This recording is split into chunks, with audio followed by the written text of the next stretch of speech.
It's a dispensary. Oh my God, is he dead? No, he's taking a break. This is how it's going to work. I'll protect you from the gangs. What gangs? And the law. This is legal. You got to know your risk. There was no risk until you came along. Hello everybody, welcome back to Screenstars. I'm here today to bring you my review for the first season of Tulsa King. I believe it first premiered in 2022, and I didn't watch it when it first came out, but I thought with the second season just around the corner, I would catch up with the show because I've heard a lot of good things about it. And the show obviously stars Sylvester Stallone, we've got Andrea Savage, Martin Starr, Chris Calavino, we've got Jay Will, Vincent Blaser, so on and so forth. We've got Dana Delaney. Great cast in actual fact. Right, okay, now what is this show about? Well, it focuses on Stallone's character Dwight Manfredi. At the beginning, he has just been released from jail. He's been in jail for 25 years. He was a high-ranking person within the mafia. He kept his mouth shut for 25 years and he's out of prison now. He kind of pretty much lost everything while in prison and he expects to be compensated by the family that he protected. However, he, in his eyes, gets disrespected and sent to Tulsa. He sees this as an insult. He's not happy about it, but he ends up going. Once he gets to Tulsa, he then establishes himself and starts setting up businesses in order to make money to send back and re-establish himself as a name to be reckoned with.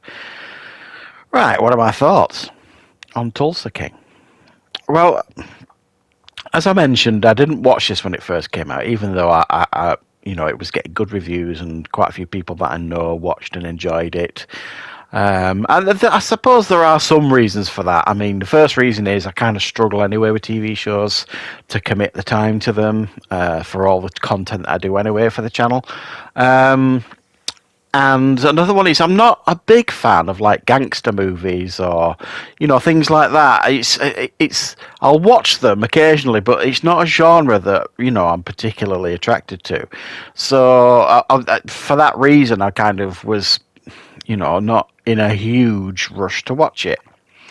But since it's came out, there's been many a quotable scene, if you like, that I've seen pop up on, on my news feeds or wherever it might be, some quotable stuff from Stallone, and it's kind of like, yeah, I'm going to give this a go now. And I saw the trailer a few weeks ago for season 2, and I thought, well, now's the time. And I have to say, I'm so glad I did. I thoroughly enjoyed the first season of Tulsa King. I thought Stallone was an absolute joy in this part. One of his most memorable characters, if I'm being particularly honest. Very loyal, very honourable in many ways, but absolutely does not take any crap from anybody. And he is, honest and upfront and, played absolutely perfectly by Stallone here. And it frustrates me, when people say, "Oh, Stallone can't act" and things like that. And well, there's clear evidence out there before this show that Stallone could act. He's incredibly talented, whether it be in front of the camera, behind the camera, or writing stuff. But I think at times in this first season, I saw arguably some of his best acting I've seen for a long, long time. The scene where he's talking to his dying brother over the phone and stuff is memorable stuff. I think it proves his talent here, not just in that scene, but throughout the whole show. You get to see prime Stallone, in my opinion. He's absolutely wonderful in this part as Dwight Manfredi. It's like a fish out of water story in many ways. He's 25 years out in jail. He comes out, the world has changed dramatically to him. And then the world that he knew and the family that he knew boot him halfway across the country. So not only has he been in jail 25 years, knows very little about the modern world now, but he's got to kind of learn it all in this completely new environment. So he's got to start again in this new place. But what's great about his character is he does. He doesn't sit and moan about it. He does something about it that's really, really positive. Well, maybe not for everybody, but certainly for him. He just kind of brokers deals with people and just doesn't mess about. And I think the other strength of this show is it's got a lot of other memorable characters played by very, very good actors in this film, in this show. I mean, you've got Bodhi, who is like the guy that runs this legalized like cannabis place.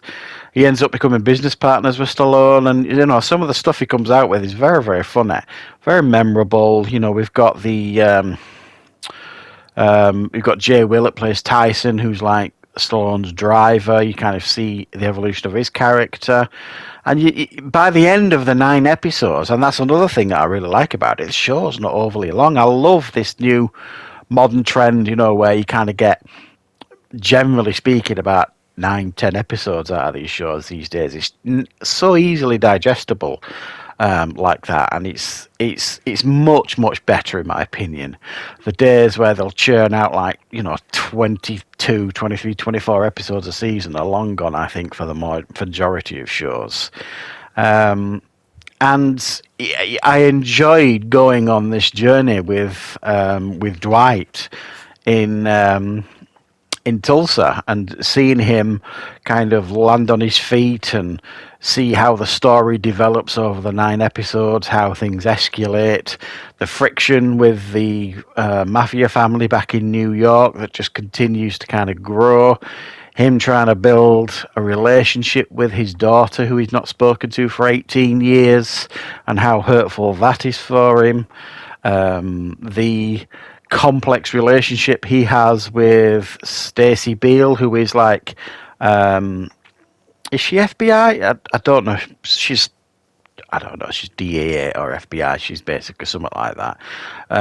So he's got like this complicated relationship with her, and you kind of see how that develops over the course of the episodes. And you've got the Dana Delana character that I suspect we're going to see a lot more of in season 2. She kind of owns like a local ranch, and Stallone kind of ends up like homing a stray horse there, and they become kind of pally and start dating sort of thing. So you can kind of see that there's going to be something there going forward. And a credible villain as well in the piece, that is biker gang that he's got to clash heads with in order to lay his claim to that territory. So it's kind of got a bit of everything.